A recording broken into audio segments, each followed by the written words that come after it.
And I now give the floor to His Excellency Mr. Mohamed Siad Doualeh, Head of the Delegation of Djibouti.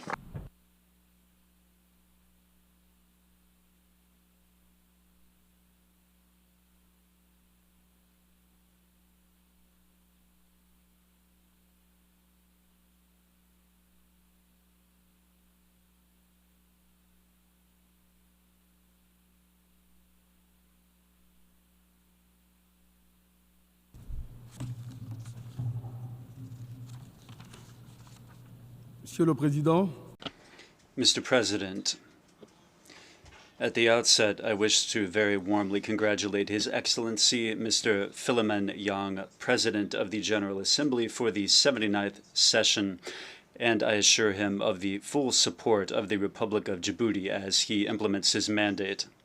The topic that you have chosen for this session, acting together for the advancement of peace, sustainable development, and human dignity for present and future generations, encapsulates and reveals what millions of human beings are calling for all around the world. A world that is less unequal, more cohesive, more peaceful and prosperous. A world where unity is not mistaken for the negation of individuality, and where the recognition of a common destiny channels everyone's energy into forging a better common future. We reiterate our gratitude to your predecessor, Mr. Dennis Francis, for his outstanding work as well. Mr. President, the world is undergoing a perilous period, a period characterized by disorder and uncertainty. We see the crisis at several levels. Conflicts have proliferated and have become increasingly violent. The conflicts in Ukraine and in Gaza continue to rage without us being able to agree on the conditions to conclude a ceasefire agreement. Terrorism has gained ground in several parts of the world, including on the African continent, where the way that it has metastasized is a source of concern for us. The deficit in annual financing for the SDGs has deepened dangerously every day, and many countries are facing a financially difficult situation, which is aggravated by multiple external shocks and the burden of debt. The crisis of confidence among member states has affected the multilateral system while sapping its credibility. The risk of geoeconomic fragmentation and trade wars are a set of factors that negatively impact world economic growth. They produce a chaos that drowns out the interests and the voices of developing countries. We've already taken stock of this situation during the discussions for the celebration of the 75th anniversary of the United Nations. We will not return to that assessment. The question now is to know whether we are capable of utilizing the window of opportunity for renewal that is open to us, because fortunately, such windows of opportunity do exist. We must redouble our efforts, overcome our divisions, and undertake collective action to put an end to conflicts, to put in place policies, investment programs, and partnerships to make up for the delays in the implementation of the SDGs, and to reform international financial institutions so that they are able to respond promptly and effectively to the emergencies and the systemic shocks facing many countries in the world. Mr. President, financial institutions must provide developing countries with greater subsidies and access to financing under favorable conditions while maintaining their risk tolerance for investments in sustainable development. This includes the use of innovative risk instruments. These solutions need to be discussed, and their implementation should be addressed in greater depth at the Economic and Social Council, whose role and position must be strengthened. The United Nations, as stated in the Charter, must play a major role in the work of world economic coordination because it is the organization that is the most democratic. ECOSOC must continue to play a leading role in identifying emergent challenges and in promoting innovation and achieving economic, social, and environmental integration of sustainable development. We take this opportunity to express our sincere gratitude to the member states of the United Nations for the trust that they have placed in my country, Djibouti, by electing it last June as a member country of ECOSOC for the period 2025 to 2027. You may count on Djibouti to champion the priority areas in ECOSOC throughout its mandate. Mr. President, like many developing states, Djibouti faces major challenges due to climate change, including rising temperatures, dwindling water resources, and rising sea levels. Given these persistent threats, the government of Djibouti has put in place a series of ambitious, multidimensional measures aiming to mitigate the effects of climate change and to strengthen the resilience of the country. The COP29 will be another window of opportunity for the international community to avoid a situation where the delay in fulfillment of climate change commitments becomes too great to overcome. This is a vital opportunity to elevate adaptation to the level of an absolute priority and to marshal the required resources. The promise of paying out $100 billion per year has not been kept. It is urgent to reestablish trust by moving toward the swift disbursement of the billions of dollars that are needed. There's a need to put in place measures that are needed for adaptation and for an equitable transition toward renewable energies in low-income countries. There's a need to move urgently to operationalize the Loss and Damage Fund, which was established to help countries and people suffering from the inevitable effects of climate change. And there's a need to mobilize additional resources. This is a question that affects the rights of billions of people. It impedes development and poses an existential threat. We welcome the adoption of the Pact of the Future and its annexes, the Global Compact and the Declaration on Future Generations. We live in an era of disruptive technological advances and complex challenges. Djibouti is grateful to the United States for having spearheaded the effort that led to the unanimous adoption by the General Assembly of the first ever resolution on artificial intelligence to promote safe, secure, and trustworthy artificial intelligence systems for sustainable development. We in Djibouti are convinced that preparing for the future requires optimizing our country's human capital as the most sustainable key to economic growth. Like many other African countries, Djibouti's population is young. Its population is a tremendous asset and a huge competitive advantage if it is harnessed through investment in skills development and new technologies to promote quality job and workforce competitiveness. We have the ambition to vigorously pursue education systems focused on accessing advanced technological skills. Mr. President, Djibouti welcomes the progress achieved by Somalia in its efforts to stabilize the country, as well as the holistic approach developed by the government of President Hassan Sheikh Mohamed to deepen peace.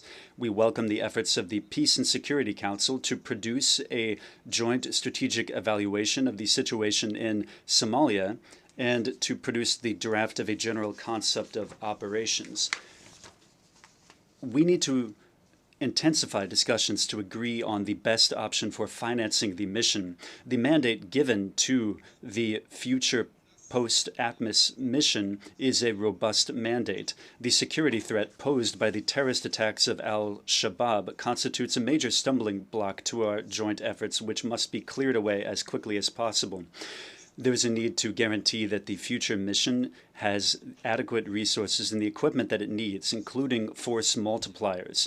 We must lend our unstinting support to the efforts of the government of Somalia as it seeks to reposition itself as a key stakeholder in the region. Its mandate in its term in the Security Council, which will begin next January, will certainly serve as a platform for it to share the lessons it has learned and the experience it has gained throughout these decades of conflict. Djibouti remains disturbed by the attacks carried out by the Houthi against merchant and commercial shipping. These attacks are a disturbing disruption of maritime traffic and commercial flows. This crisis has already brought about an exponential increase in maritime transport costs, which is reflected in the price index for consumer goods. If this situation continues, the impact on the economy of Djibouti, as well as the environmental repercussions of these repeated attacks, will be devastating. We call for solutions to be found to ease the regional tensions which are causing the deterioration of the situation in the Red Sea.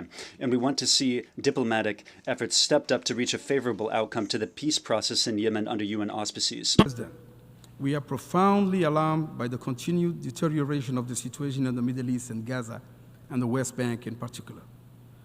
The violence continues unabated. We are profoundly saddened by the continuous loss of lives, in particular children in Gaza, the collective punishment of the Palestinian people, the indiscriminate and continued bombings, and the unlawful occupation in the form of a total siege. The attack on Lebanon has accelerated the regional conflagration we all fear. We express hope that the parties would agree to the 21-day ceasefire called for by the US and France. We must avoid at all costs an all-out war.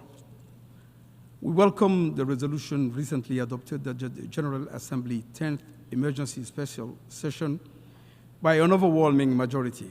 The solution demanded by the Security Council, the General Assembly, the Arab Peace Initiative, and by all the 140 states that already recognize the state of Palestine is a two-state solution. It is the only solution that can lead to lasting peace and security. And this is the very solution that has been blocked by Israel's defiant insisting on maintaining its occupation of Palestinian territory in perpetuity.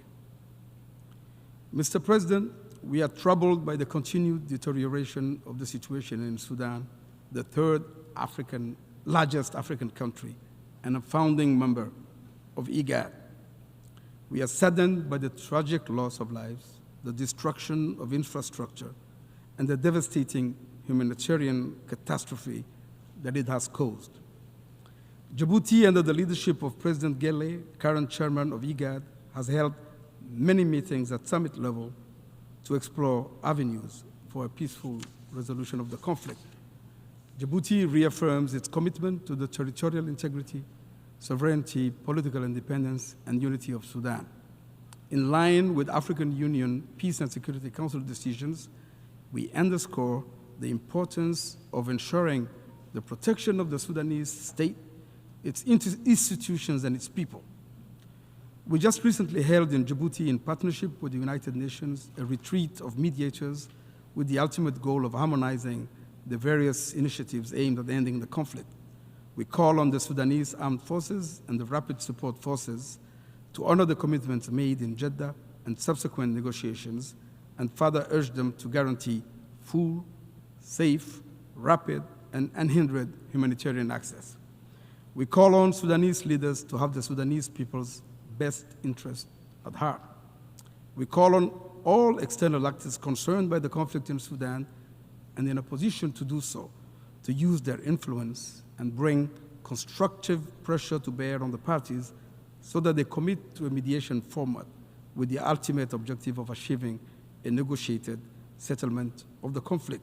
We need to act determinedly and in unison. We must not give up on the prospect of peace in the Sudan. Mr. President, Djibouti stands ready to complete the normalization process with our neighbor Eritrea, and we stand ready to find a negotiated settlement to the conflict on the basis of international law, including the unresolved border dispute and other outstanding issues. The fate of our missing combatants is uppermost in our hearts. Their families need closure. To conclude, at UNGA 79, we have made significant commitments. We have adopted the Pact of a Future, a bold and ambitious document which bestows important responsibilities to our organization and strengthens it. It also calls for a reformed global governance structure. We did it to reject the return to an order devoid of justice, where the strong do what they can and the weak suffer what they must, where there is no rule of law and might triumphs over right. We did it for our own sake and for the sake of our posterity, because we have no choice but to stand up and stand together to prevent a descent into the morass. We now have to honor the commitments made. The stakes are high, because if you don't, the United Nations will continue to be reduced to a symbolic space where non-binding commitments are made but never implemented. Thank you for your attention.